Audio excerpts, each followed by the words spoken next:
지난번 인식과 존재에 대한 설교를 내가 낳고자 하는 제목으로 드렸었는데 적용하는 것이 어렵다고 이렇게 페북을 보니까 한 형제가 말씀을 출근할 때 퇴근할 때 계속 들었는데도 어떻게 내 삶에 적용해야 될지 적용하는 것이 어렵다고 그래가지고 오늘 적용을 위한 설교를 좀 하려고 합니다. 요셉의 이야기 다 아실 텐데 오늘은 주로 창세기 37장에서 40장까지 있는 그 내용을 배경으로 해서 잠깐 오늘 본문과 함께 비교하면서 이렇게 말씀을 나누려고 합니다. 그러니까 제가 중요한 줄거리만 훑어갈 테니까 궁금하신 분들은 창세기 37장부터 40장까지 다시 이제 돌아가셔서 보시면서 설교를 한번 더 들으시면 좋겠습니다. 오늘 설교 제목은 진실과 현실 사이입니다. 먼저 요셉의 현실을 한번 보겠습니다. 요셉은 야곱의 11번째 아들입니다.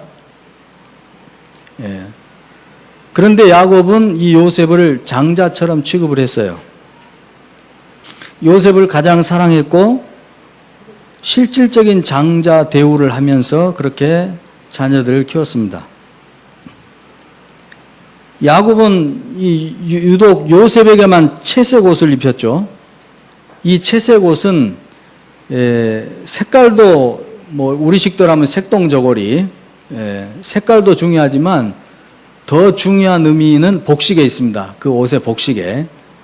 이 채색 옷의 복식은 일하는 노동자가 입기에 되게 불편하고 아주 이게 길고 넓고 품위가 있어가지고 왕족이나 관리자들 이런 사람들이 입기에 어울리는 그런 옷입니다. 그러니까 요셉은 채색 옷을 입고 아버지의 명을 따라 형들을 관리하는 역할을 했어요. 그것이 요셉이 17살 때 일입니다. 야곱은 왜 요셉을 11번째 아들인데도 불구하고 장자처럼 생각을 했을까? 라헬이 낳은 첫 아들이거든요. 야곱에게는 아내가 넷 있었는데 진짜 야곱이 아내로 맡고 싶어서 사랑했던 여자는 라헬입니다. 그런데 라헬의 아버지 야곱의 외삼촌 라반의 속임수에 빠져가지고 어쩌다 보니까 네 아내가 그냥 줄줄이 오게 됐어요. 그러니까 야곱이 평생 사랑했던 아내는 라헬이에요. 근데 그 라헬이 첫 번째로 낳은 아들이 요셉이거든요. 그러니까 그 밧단 아람에 그 망명생활 하다가 아버지 집으로 돌아갈 생각을 언제 하느냐?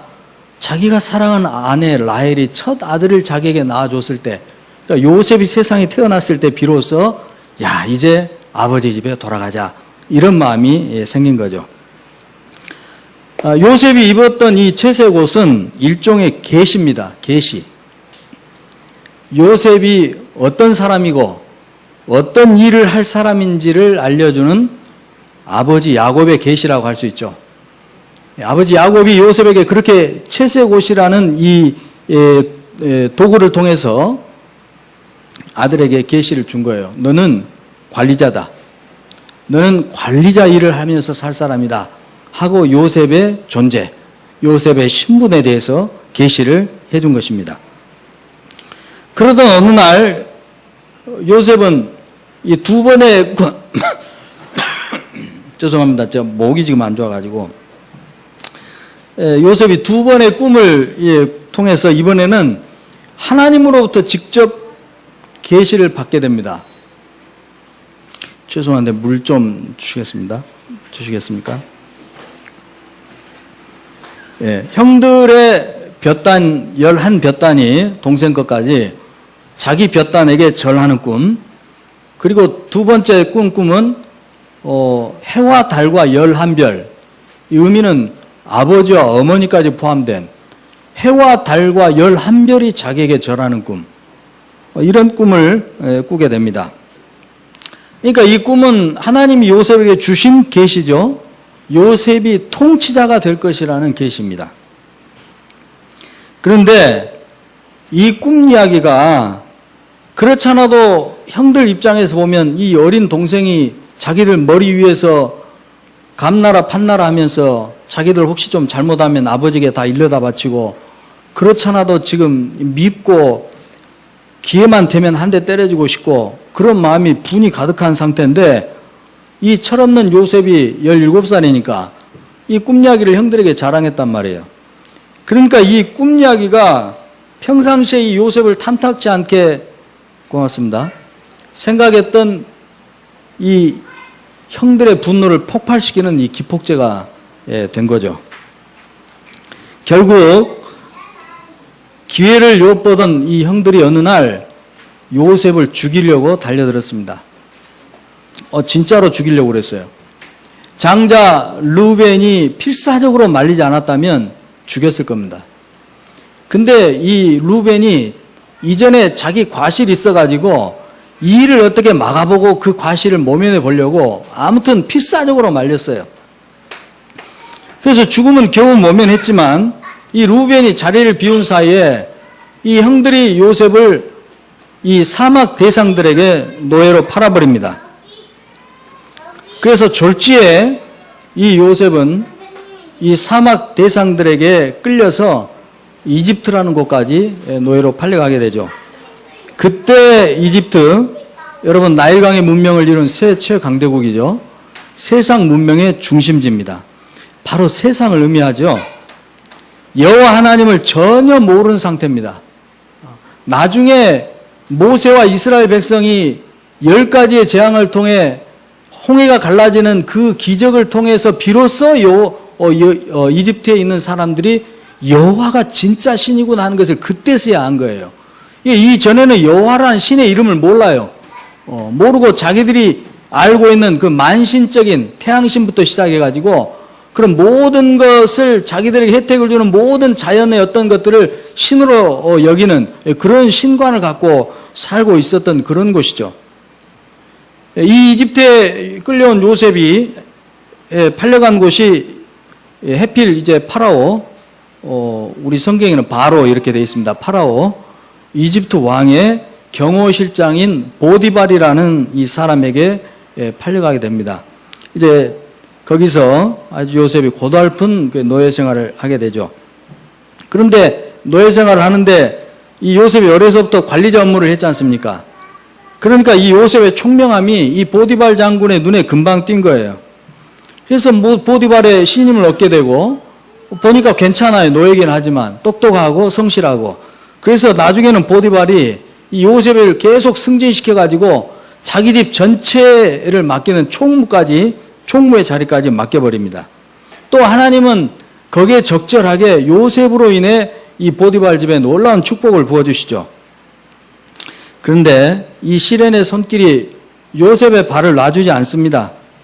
보디발의 이 아내가 유혹의 마술을 뻗친 거죠.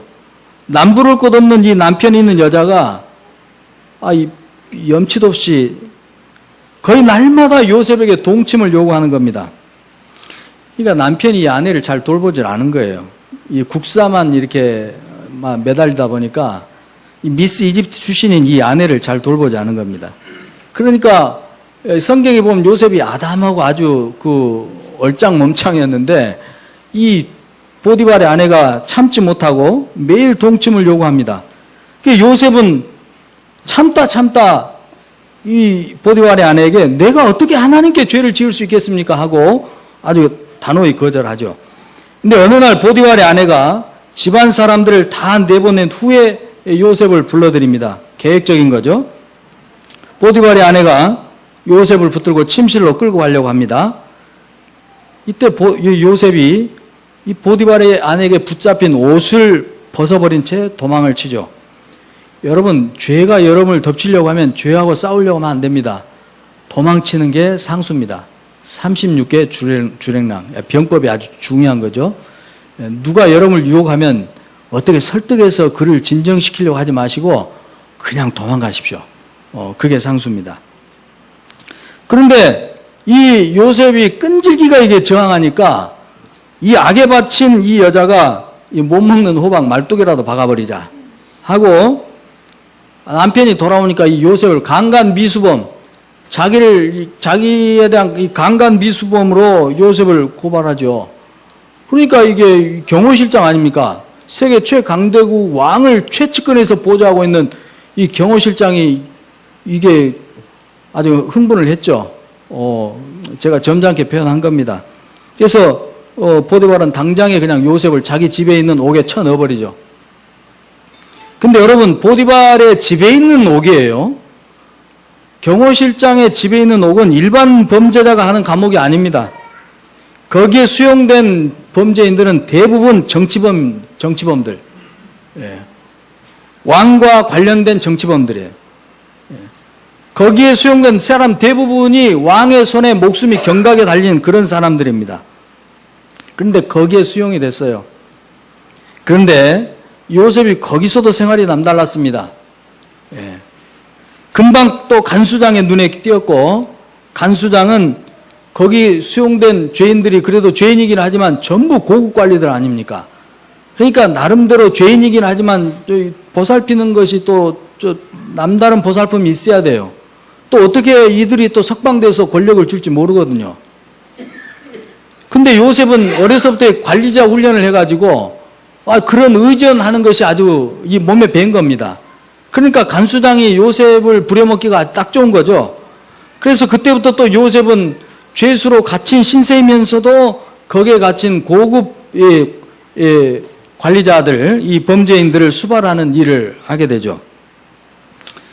그러나 어느 날 또 왕의 최측근인 술관원장, 떡관원장이 투옥됐습니다. 최측근인데 투옥됐다. 여러분, 그것은 반역에 버금가는 중대 사안이 있었다는 그런 이야기입니다. 이 두 사람 살얼음판을 걷듯 하루하루를 보내고 있는데 어느 날 동시에 꿈을 꿨습니다. 아주 심란스러운 꿈이에요. 이게 낯빛이 변할 정도로 심란스러운 꿈입니다. 근데 요셉이 늘 안색을 살피면서 지내고 있는데 어느 날 보니까 근심에 쩔어 절절매고 있는 이 두 사람의 모습을 본 거죠. 그래서 다가가서 자초지종을 물어봅니다. 이 두 사람이 자기들이 꾼 꿈을 다 이야기했어요. 요셉이 기가 막히게 이 꿈들을 해몽을 해줬죠. 요셉의 해몽대로 술관원장은 며칠 안에 복직이 됐습니다. 술관원장은 단순히 술 따르는 그런 역할이 아니에요. 언제든지 고대 왕들은 이 절대 권력을 가지고 있었기 때문에 원한 산 사람들이 또 많아요. 그래서 여차면 독살해 버리려고 하는 사람들이 많았어요. 그래서 이 고대 이 왕들은 술관원장 같은 이 떡관원장 같은 이런 사람을 둬가지고 자기가 먹기 직전에 그 독살 여부를 확인하게 하는 겁니다. 그러니까 얼마나 술관원장이 왕의 생명을 보호하는 중요한 자리에 있는 사람이겠어요. 이렇게 아무튼 복직이 됐습니다. 근데 떡관원장은 참수를 당했어요. 술관원장 복직되던 날 떡관원장은 참수당합니다. 요셉은 술관원장에게 호소를 했죠. 이 사람은 살 사람이다. 복직될 사람이다. 요셉이 알았으니까. 당신이 복직되거든 나는 억울하게 이 옥에 갇힌 것입니다. 그러니까 복직되거든 권력을 다시 회복하거든 나의 억울함을 좀 풀어주십시오. 이렇게 호소를 했는데 이 비겁한 술관원장 하나님이 직접 개입하실 때까지 2년여 동안 요셉의 호소를 잊어버리고 있는 것입니다. 잊어버렸어요. 근데 사실은 잊어버렸다기보다는 이 사람 그때 얼마나 놀랬겠습니까? 그때의 상황, 그때의 일을 다 외면하고 싶었겠죠. 다시 그때 일을 들춰내고 싶지 않았을 것입니다. 예. 여러분 보세요. 17살 때 형들로부터 살해 위협 당했죠? 갑작스럽게 노예로, 이교도 국가의 노예로 팔려갔죠. 자기 아무 잘못도 없는데 주인의 아내 때문에 억울하게 아주 심각한 옥에 갇히게 됐죠. 자기가 은혜를 베풀어준 이 술관원장으로부터 또 배신당하죠. 38년 병자와는 달리 그 어느 것 하나 자기 잘못 때문에 지금 자기가 시련 겪는 게 없어요. 이집트 노예로 정치범 수용소에 갇혀 언제 풀려날지 모르는 그런 기약 없는 나날을 보내고 있는 억울한 죄인. 이것이 채색 옷을 입고 살았던 하나님으로부터 놀라운 꿈의 계시를 받았던 요셉이 매일매일 마주쳐야 했던 현실의 모습입니다. 이것이 현실이었어요. 그런데 오늘 우리가 선포한 오늘 본문을 보면 전혀 다른 이야기를 노래하고 있습니다. 우리 요셉의 현실을 보니까 형들이 죽이려다 노예로 팔았는데 오늘 본문 보면 하나님이 요셉을 이집트로 보내셨다는 거예요. 하나님께서 한 사람을 앞서 보내셨으며 요셉이 종으로 팔렸도다. 그의 발은 착고를 차고 그의 몸은 쇠사슬에 매였으니 곧 여호와의 말씀이 응할 때까지라. 그의 말씀이 그를 단련하였도다. 여러분, 매일 마주쳐야 하는 현실은 참으로 비참한데 사실은 지금 요셉 이 사람은 자기도 인식하지 못한 채 아주 특별한 미션을 지금 수행하고 있는 것입니다. 그러니까 현실은 비참한데 진실은 매우 특별하다는 이야기예요. 우리가 오늘 본문을 읽었지만 하나님께서 요셉의 증조부 아브라함과 맺은 언약을 이루려고 요셉을 노예로 팔려가게 해서 이 시련을 다 겪도록 하고 계신다는 이야기입니다. 요셉을 잃은 아버지 야곱의 처지도 비참하기는 마찬가지예요. 가장 사랑하는 아들을 잃어버려가지고 생사를 모릅니다. 여러분, 해년마다 매월 5월이 되면 방송에 나오죠. 자녀를 잃어버린 뒤에 삶이 망가져버린 부모들의 이야기. 차라리 죽으면 낫겠다. 죽었다고 그러면 낫겠다. 그렇게 사랑하는 내 자식이 지금 어디서 살아있는지 죽어있는지 도대체 무엇을 하는지 모르는 그 답답함 때문에 괴로워한 부모들의 이야기가 5월이 되면 방송에 나오지 않습니까? 비참한 거예요, 정말. 그런 부모의 심정은. 그러니까 눈에 보이는 현실과 하나님께서 지금 실제로 일하고 계시는 진실 사이에 큰 갭이 있다는 것을 우리가 이해하고 가야 한다는 이야기입니다. 우리가 요셉이 겪고 있는 이 시련의 이면에 참 어떤 뜻이 숨어 있다는 거예요. 시련의 참 모습이 있다는 겁니다. 아브라함과 맺은 하나님의 언약이 무엇입니까? 아브라함의 후손을 하늘의 별과 같이 바다의 모래알 같이 많게 해가지고 가나안 땅을 물려주는 거잖아요. 그런데 오늘 12절 보니까 그들의 수가 적어요. 야곱의 가족 수 전부 요셉이 앞으로 나올 수까지 다 해가지고 75명, 70명, 야곱 빼고 70명 이 정도거든요. 그러니까 하나님께서 이 언약을 이루시려면 먼저 취하셔야 될 조치가 뭐겠어요? 숫자 불려놔야지, 숫자. 네. 숫자 불려놓으신 다음에 온갖 악에 빠져서 이 방탕한 이 가나안 땅을 통치할 수 있는 하나님의 법도를 따라 통치할 수 있는 강력한 족속으로 키우는 것이죠. 하나님이 하실 일이. 그러려면 어떻게 하겠습니까? 그 당시 세계 최강국, 먹을 것도 많고 물자도 많고 모든 것이 풍족한 이집트로 보내야죠. 네. 사람이 잘 먹고 잘 살아야 얘도 잘 낳지 않습니까? 요즘 왜 애들을 안 낳아요? 청년들 왜 결혼 늦게 합니까? 잘 먹고 잘 사는 문제가 잘 안 풀리니까 그런 거 아니에요. 잘 먹고 잘 사는 문제가 풀리면 시집 장가도 빨리빨리 가고 애도 많이 낳습니다. 나일강 하류 삼각주 지역 고센 땅으로 이 야곱의 족속을 보내야 돼요. 거기는 그냥 씨만 뿌렸다 하면은 100배, 60배, 30배 결실 맺는 곳 아닙니까? 거기로 보내가지고 잘 먹이고 잘 입혀가지고 자식 많이 낳게 해야 됩니다. 이것이 언약을 이루기 위해서 하나님께서 취하실 1단계 조치예요. 그런데 여러분, 야곱이 자기 가족들을 이끌고 이집트로 내려가겠습니까? 절대로 가지 않죠. 왜 가지 않습니까? 가긴 어딜 가요? 하나님이 가나안 땅을 우리에게 주신다고 우리 할아버지, 우리 아버지한테 철석같이 약속하셨고 또 하나님이 직접 나에게도 나타나셔가지고 이 땅을 너와 네 후손에게 주겠다, 이 땅을 떠나지 말라, 뭐 그렇게 말씀을 하셨는데 이 땅을 떠나 어디 이집트로 갑니까? 그 믿음 없는 행동인데 이집트로 가겠습니까? 안 가죠. 고립스러운 야곱이 이집트로 갈 일이 없습니다. 그러니까 이 야곱을 이집트로 이민 가게 하려면 특단의 조치가 필요한 거예요. 특단의 조치. 혹독한 기근을 일으키는 겁니다. 예. 먹을 것 없으면 어쩔 수 없이 먹을 것 찾아갈 거 아니겠어요? 그러니까 하나님의 혹독한 기근을, 전 세계적인 엄청난 기근을 지금 계획하고 계시는 거예요. 예. 또 이집트로 보내기만 하면 어떻게 해요? 겨우 75명, 70명에서 75명의 숫자, 겨우 이 작은 수의 사람들이 이집트로 보내기만 하면 어떻게 합니까?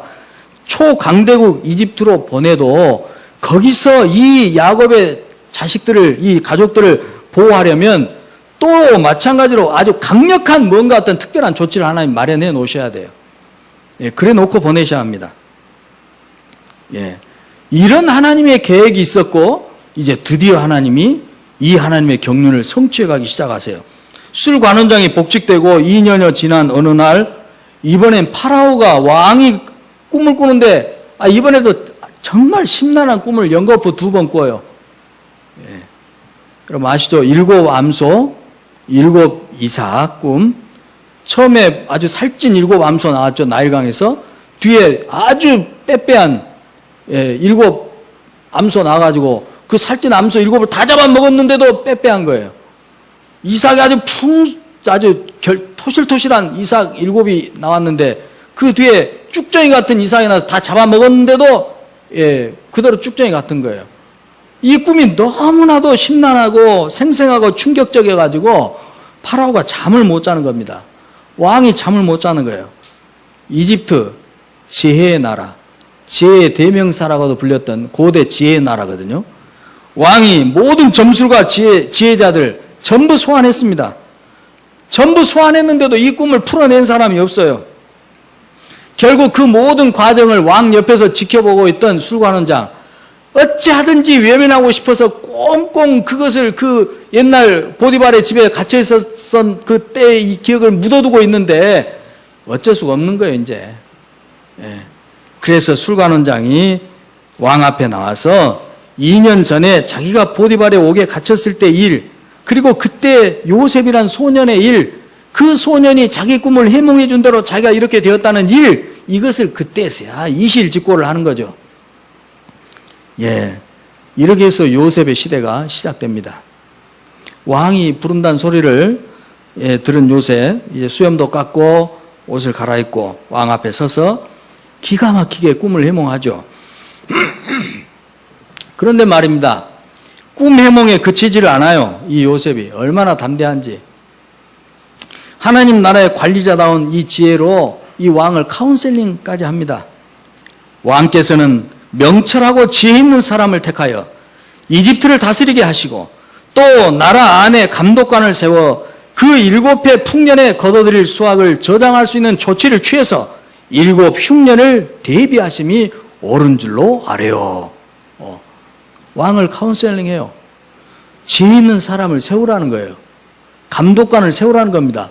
근데 파라오가 생각을 해보니까 자기 꿈을 아무도 못 풀었고 이 소년이 지금 자기 꿈을 풀었을 뿐만 아니라 자기에게 이런 카운셀링까지 하고 있는데 왕이 잠깐 생각해 보니까 이 요셉보다 더 지혜로운 사람이 있을 수가 없는 거예요. 그러니까 어떻게 합니까? 왕이 대답하기를 이와 같이 신의 영에 감동된 사람을 우리가 어디서 찾을 수 있단 말인가? 여봐라! 요셉에게 이르되 하나님이 이 모든 것을 내게 보이셨으니 너와 같이 명철하고 지혜 있는 자가 없도다. 너는 내 집을 다스리라. 내 백성이 다 내 명령에 복종하리니 내가 너보다 높은 것은 이 왕자뿐이니라. 바로가 또 요셉에게 이르되 내가 너를 온 애굽 땅의 총리가 되게 하노라 하고 자기의 인장 반지를 빼어 요셉의 손에 끼우고 그에게 세마포 옷을 입히고 금사슬을 목에 걸고 자기에게 있는 버금술에, 자기가 타는 버금술에, 왕이 타는 버금술에 그 요셉을 태우고 무리가 그의 앞에서 소리지기를 엎드리라! 이렇게 조치를 취한 거예요. 바로가 그에게 애굽 전국을 총리로 다스리게 하였더라. 바로가 요셉에게 이르되 나는 바로라. 왕의 권위 있는 선언이죠. 애굽 온 땅에서 내 허락 없이는 수족을 노릴 자가 없으리라. 아주 단호한 조치를 취하죠. 여러분, 이게 하나님의 조치입니다. 예. 그때 그들의 사람 수가 적어 그 땅에 나그네가 되었고 이 족속에서 저 족속에게로 이 나라에서 다른 민족에 떠돌아다녔도다.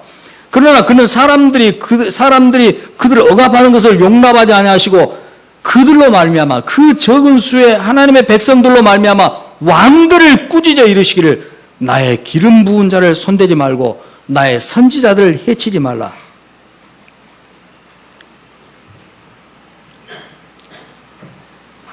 이 정도 조치를 취해놔야 이 야곱의 자녀들을 건드리지 못하는 것이죠. 요셉을 알고 있는 사람들이 이 정도의 어떤 조치가 취해졌는데 어떻게 감히 야곱의 자녀를 건드릴 수 있겠습니까? 요셉의 해몽대로 7년 풍년 들었고 7년 흉년이 시작됐습니다. 흉년 5년째 되던 해에 드디어 하나님의 계획대로 야곱과 그의 가족들 모두 이집트 고센 땅으로 이민을 가게 되죠. 여러분, 시련의 이면에 있어서 보이지 않지만 엄연히 작동하고 있는 진실이 있습니다. 하나님께서 언약을 이루기 위해 이 요셉을 먼저 보내시고 나머지 모든 가족도 이주하게 하시고 거기서 번성하게 하시고 나중에 번성하게 한 다음에 다시 가나안 땅으로 끌어올리셔서 아브라함에게 약속하신 언약을 그대로 성취하시는 이 시련의 이면에 하나님이 일하시고 계신 손길, 그 진실이 있다는 거예요. 그러나 눈에 보이는 시련의 현실은 뭡니까? 하나님께 택함받은 이 형제들 간의 끔찍한 불화, 하나님께 부름받은 사람이 겪어야 될 이 기나긴 시련의 시간들, 온 세상을 삼킬 듯이 몰아치는 이 혹독한 기근. 여러분, 보이지 않는 진실과 보이는 시련의 현실, 이 두 가지를 잘 대비하면서 살펴보시기를 바랍니다. 하나님은 자기 백성을 위해서 통치자와 권력자들을 제압해 버리시기도 합니다. 또 반대로 기근과 같은 혹독한 자연재해를 일으키시기도 해요. 언약을 이루기 위해서 하나님은 모든 것을 다 동원하실 수가 있습니다.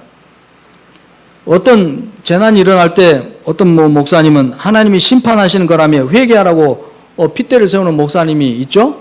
여러분, 제가 그분 이름은 거명하지 않겠습니다. 여러분, 그거 잘못된 겁니다. 그러나 그렇다고 그냥 그거 자연재해일 뿐이라고 하는 것도 잘못된 겁니다. 예수님께서 일으키신 표적처럼 하나님은 지금도 하나님의 특별한 계획을 이루게 한 의도로 재난을 일으키실 수 있어요. 우리는 그 재난 때문에 죽었다는, 사람이 많이 죽었다는 그거 하나에만 이 촉감이 잡혀가지고 하나님이 과연 살아계시냐 안 살아계시냐, 선하시냐 나쁘시냐 이렇게 하는 것은 아주 어리석은 것입니다. 이제 요셉이 어떻게 이 시련의 시간을 다 극복하고 승리하게 됐는지 이제 그 비결을 한번 살펴보겠습니다. 요셉은 어떻게 진실과 현실 사이에 벌어져 있는 이 엄청난 갭을 극복하고 하나님의 목적대로 자기 인생을 살 수 있었을까요? 요셉은 여자로 비유하자면 어려서부터 물 한 방울 손에 안 묻히고 산 사람이죠. 그런데 이교도 문학관의 노예로 팔려갔고 견디기 어려운 유혹을 참아냈고 또 억울하게 누명을 썼고 배신까지 당했습니다. 기약 없는 그 나날을 보게는 그 요셉의 심정이 우리가 감정이입해가지고 요셉을 한번 쳐다보셔야 돼요. 좀 그냥 객관적인 사람 하나로 보면 감이 잘 오지 않습니다. 어떻게 요셉은 우울증에 빠지지 않았을까요? 어떻게 요셉은 절망의 나락에 떨어지지 않았을까요? 하나님의 계시 때문입니다. 그리고 아버지의 계시 때문이죠. 요셉에 대한 그 계시가 요셉의 생각과 마음을 붙들어 주었기 때문이에요. 이 지독한 시련 속에서도 요셉이 자기 현실에 대한 이 비참한 현실 인식에 함몰되지 않고 그 나날을 견뎌낼 수 있었던 것, 하나님이 주신 계시에 집중했기 때문이라니까요. 소망을 붙들었던 것이죠. 그러니까 승리의 비결은 뭐냐? 현실 인식이 아니에요. 하나님의 계시와 그 계시에 대한 믿음이에요. 그게 해답입니다. 어떻게 요셉이 그렇게 계시를 붙들고 믿음으로 갔다는 걸 엿볼 수 있죠? 보디발의 아내가 유혹했을 때 요셉이 이렇게 이야기했지 않습니까? 어떻게 내가 이 큰 악을 행하여 하나님께 죄를 지으리까? 그런 상황 속에서도 하나님을 바라보고 있었다는 거죠. 총리가 된 후에 아들 둘을 얻게 됐습니다. 요셉이. 첫째 아들 이름을 므낫세, 둘째 아들 에브라임 이렇게 지었죠. 므낫세 이름 뜻은 잊어버리게 하셨다 이런 뜻입니다. 에브라임은 창성하게 하셨다 이런 뜻이에요. 보통 고대 사람들은 자식의 이름을 지을 때 자기의 믿음이나 자기의 어떤 처지나 이런 것들을 반영해서 짓거든요. 소망이나. 그러니까 므낫세, 에브라임 이 두 아들의 이름을 지으면서 야, 하나님께서 정말 그 하나님의 계획을 이루기 위해서 나로 하여금 겪게 했던 그 모든 시련의 시간들을 다 잊어버리게 하셨구나. 감사하면서 므낫세라고 이름을 지은 거예요. 둘째 아들을 이름을 지을 때는 야, 하나님께서 그 언약을 이루실 뿐만 아니라 나를 너무나도 창성하게 하시는구나. 또 다른 기대감을 품고 믿음의 소망을 품고 이 에브라임 이름을 지은 겁니다. 나중에 이 흉년 들어가지고 곡식을 사러 이집트로 온 형들을 대면했을 때도 요셉의 고백을 보면 그 흔적을 엿볼 수가 있어요. 형들은 완전 이게 사지가 바들바들 떨리는 겁니다. 자기들이 죽이려고 하다가 세상에 동생인데 피부친데 자기들 손으로 죽이려다가 노예로 판 그 동생이 이집트 총리가 돼가지고 자기 눈앞에 있으니까 얼마나 이렇게 패닉 상태, 공황 상태에 빠졌겠어요.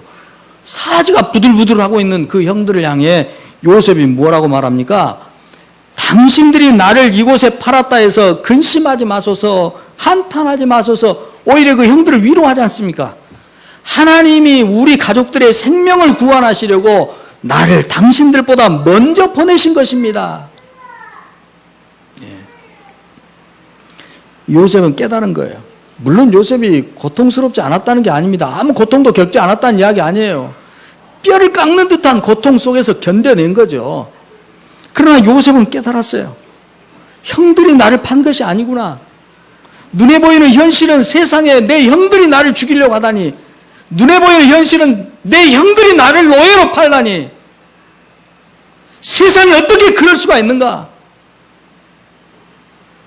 아무리 내가 좀 건방을 떨었다 해, 그렇지. 어떻게 형들이 돼가지고 나를 정말 죽이려고 하고 그 구덩이에 던져놓고 자기들도 가보지 않았던 이집 땅에 이 어린 동생을 팔아넘기고 나를 팔아넘긴 그 돈으로 당신들 도대체 뭐 했어? 이렇게 달려들어 그럴 수 있지 않습니까?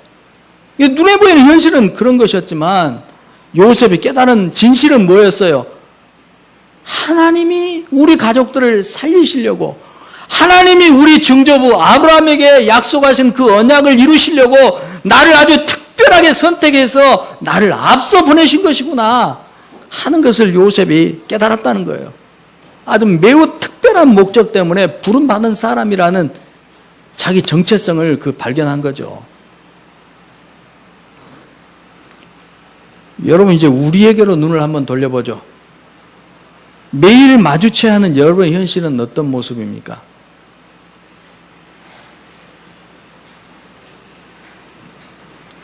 그리고 그 현실 가운데 있는 나, 그 현실 가운데 있는 여러분 누구입니까? 여러분에 대한 하나님의 계시는 뭡니까?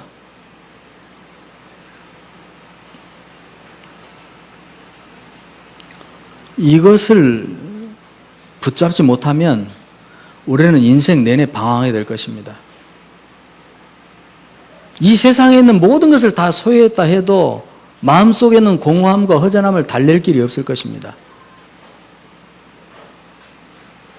잠시 잠깐 세상이 주는 만족감은 있겠지만 만약 그렇게 살다가 죽음 앞에 서게 되면 절망하게 될 것입니다. 깊은 후회 속에 여러분 인생 전체를 후회하게 될 것입니다.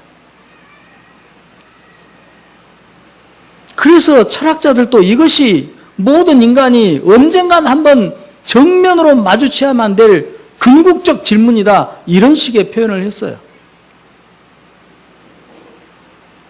진짜 여러분 누구십니까?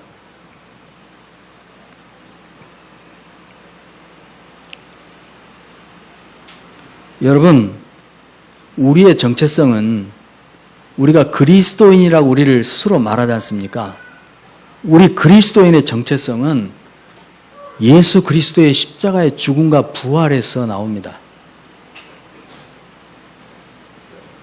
예수님의 십자가 죽음과 부활이 새 삶의 출발이고 내 삶의 기초입니다. 그리고 이 기초로부터 우리 자신에 대한 하나님의 계시가 뿜어져 나오는 거예요.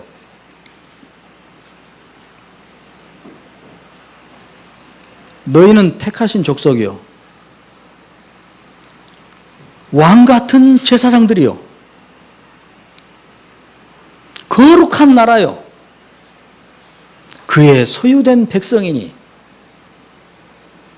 이것이 여러분의 정체성입니다. 여러분이 그리스도인이라면. 이는 너희를 어두운 데서 불러내어 그의 귀한 빛에 들어가게 하신 이에 예수 그리스도의 아름다운 덕을 온 세상 가운데 선포하게 하려 하심이라. 요셉이 하나님으로부터 준 꿈을 받았죠. 아버지의 채세고 계시를 받았습니다. 그런 것처럼 예수 그리스도의 십자가의 죽음과 부활 후에 우리 자신을 확인한 우리에게 주어지는 우리의 정체성, 우리의 역할, 우리의 신분에 대한 계시입니다. 이것이 지금 우리가 지금 마주치고 있는 우리 현실 이면에 있는 우리 자신에 대한 하나님의 진실이에요.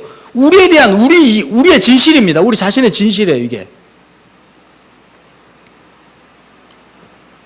그런데 지금까지 교회가 고통과 어려움 속에 있는 성도들에게 뭐라고 가르쳤냐면, 조금만 참아라, 천국 가면 다 끝난다, 이렇게 가르친 거예요. 여러분, 이런 식의 가르침은 바른 가르침이 아닙니다. 좀만 참아라, 나중에 죽은 다음에 천국 가면 다 되니까, 이게 아니에요. 물론 하나님 나라에 가서 우리가 영원한 안식을 취할 날이 옵니다. 그러나 우리가 지금 당하고 있는, 우리가 매일매일 마주쳐야 되는 우리의 현실의 이 고통 속에 하나님의 나라가 있습니다. 우리의 고통 속에 천국이 있어요. 좋은 일들 속에만 있는 게 아니라 오히려 고통 속에 천국이 있습니다. 시련 속에 천국이 있어요. 오히려 시련 속에 우리에 대한 진실이 있습니다. 근데 우리는 어떻게 하든지 이 고통으로부터 벗어나려고만 하는 거예요. 기도해서 벗어나려고만 하는 거예요. 어떻게든 이 문제 해결만 받기를 원하는 거예요. 이 고통의 이면, 시련의 이면에 있는 참 진실을 찾아봐야겠다는 그런 노력은 하지 않는 것입니다. 38년 병자는 자기 잘못 때문에 시련이 왔죠. 요셉은 자기 잘못과는 크게 상관없는 일방적 시련이었습니다. 그러나 어찌됐건 두 사람 모두 그 문제로부터 해결될 수 있었던 것은 자기 존재에 대한 주 하나님의 계시를 통해서 그 현실의 이면에 있는 진실을 발견하고서야 비로소 이 문제로부터 온전하게 벗어날 수 있었다는 것입니다. 사랑하는 형제 자매 여러분, 하나님 이미 우리에게 계시의 거의 모든 것을 다 드러내 주셨어요.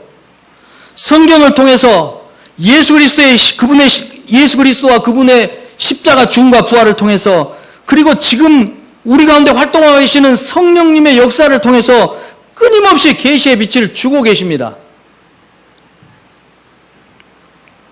중요한 것은 우리가 그 계시의 진실성을 믿고 그것을 붙들고 그것을 집중하고 그것을 유지하고 사는 거예요. 여러분, 그것을 그저 좋은 말씀, 좋은 교훈 정도로 생각하면 이것은 심각한 패착입니다.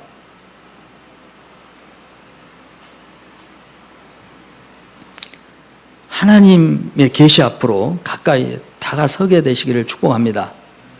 하나님을 묵상하셔야 돼요. 그분의 계시를 집중적으로 묵상하셔야 돼요. 베드로는 여기에 대해서 우리에게 도움을 줍니다.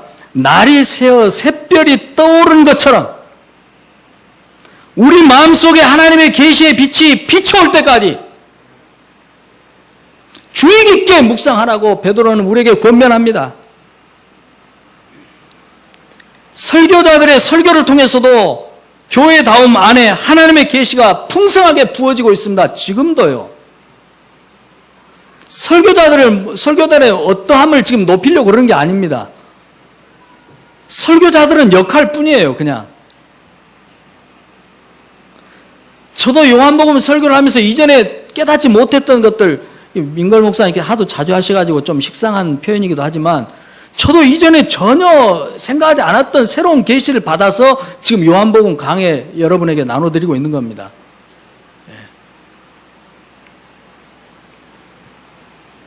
설교 한 편 들은 것으로, 주일에 예배라는 행위 한 번 드린 것으로 멈추지 마십시오. 간곡히 부탁합니다.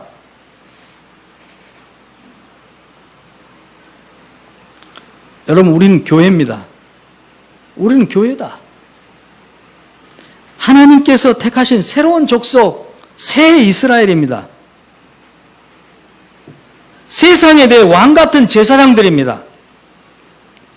우리가 바로 하나님의 거룩한 나라입니다. 여러분이 하나님의 나라입니다. 여러분이 천국입니다. 제 이야기가 아니라 성경의 이야기입니다. 사도 베드로의 선언입니다. 바로 여러분이 하나님의 나라입니다. 하나님의 백성입니다. 이것이 우리에 대한 하나님의 계시예요. 우리 개인적 계시입니다. 이 계시 속에 담겨 있는 하나님의 목적이 무엇입니까? 우리를 어두운 죄악 가운데서 불러내가지고 하나님과의 신비스러운 그 사귐의 자리로 우리를 들어가게 하신 예수 그리스도의 그 덕은 무엇입니까? 왜 우리를 이렇게 불러내셨습니까? 그런데 매우 안타깝게도 우리는 이 하나님의 계시를 우리 생활의 일부로 받아들이고 있어요. 생활의 일부로. 그러니까 바쁩니다. 이것도 해야 되고 저것도 해야 되고 바빠요. 얼마 전 민걸 목사님께서 책 한 권 사셔가지고 우리 사역자들 윤독하자고 하셨는데, 제가 제일 첫 번째로 읽으면서 그 앞부분 통계를 보니까 교회 안 나가고 신앙생활 안 하는 분들의 대표적인 대답 첫 번째, 바빠서요. 바빠서. 예. 그래서 현대판 사탄의 이름은 밧입니다. 성씨가 밧이. 바빠서, 바쁜게, 바빠요. 밧이에요. 밧이. 이 놀라운 하나님의 계시를 우리 생활의 일부로 받아들이고 있기 때문에 많은 그리스도인들이 엉뚱한 곳에서 인생의 시간을 낭비하고 있는 것을, 소모하고 있는 것을 보게 됩니다. 우리 청년들, 우리 교회다움 세미준도 그렇지만 가끔씩 제가 교회다움 바깥에 청년 이렇게 만나게 돼서 상담하게 되면 방황하고 있어요. 굉장한 실력자예요. 좋은 대학을 나왔어요. 그런데도 그리스도인입니다. 나이도 꽤 됐어요. 그런데도 주님 안에서 자기 가야 될 길을 발견하지 못하고 아직 방황하고 있는 거예요. 이 시대적인 현상과 맞물려 가지고 우리 세미준 청년들 더 정신을 바짝 차렸으면 좋겠습니다.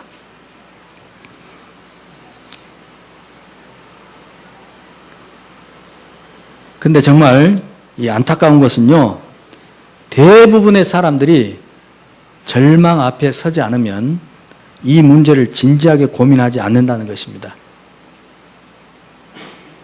절망 앞에 서지 않으면 사람들 이 문제 진지하게 고민하지 않아요.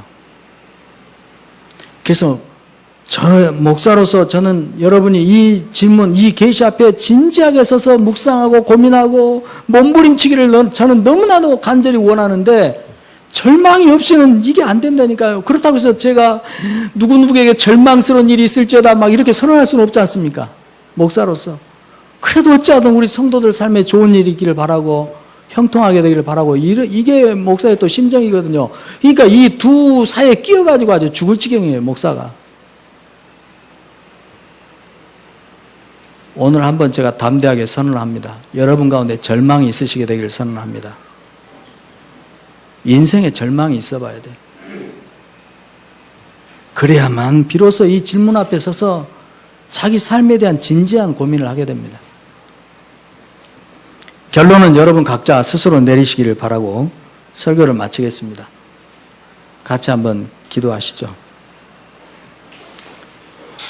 제가 먼저 기도하고 같이 합심해서 기도하는 시간을 좀 갖겠습니다. 하나님, 요셉이 처한 현실과 현실 이면에 있었던 진실을 오늘 살펴보았습니다. 여기에 있는 우리 모두도 요셉처럼 똑같은 건 아니지만 우리가 처한 현실과 현실의 모습과는 다른 그 이면에 있는 하나님의 진실, 우리에 대한 진실이 있을 텐데 우리는 그러나 현실에 함몰되어 있는 형편입니다. 그래서 현실로부터 오는 우리의 인식이 우리를 괴롭게 하고 그 인식에 매몰되면 우리는 우울하게 되고 소망을 놓쳐버리고 아무것도 하지 못한 채 무능력자가 되어서 두려움에 사로잡혀서 아무것도 못한 채 주저앉아 울기만 할 뿐입니다. 주님, 우리의 모습을 살펴주시고 이제 우리 영혼의 힘을 일으켜 주옵소서. 우리가 매일매일 마주치고 있는 이 현실 이면에 하나님과 우리 사이에 진실이 있다는 것을, 하나님 경륜의 역사가 도도히 지금 흐르고 있으며 그 계획의 목적을 향하여 주님은 쉼없이 달려가고 계신다는 사실을 우리가 기억하게 하여 주옵소서. 거기에 집중하게 하여 주옵시고 내 현실의 처지의 고통에 상관없이 하나님 영혼의 힘을 내서 그 진실을 붙들고 나아갈 수 있는, 그리고 우리가 그렇게 서로를 격려하며 나아갈 수 있는 공동체가 되게 하여 주시옵소서. 감사드리며 예수님 이름으로 기도합니다.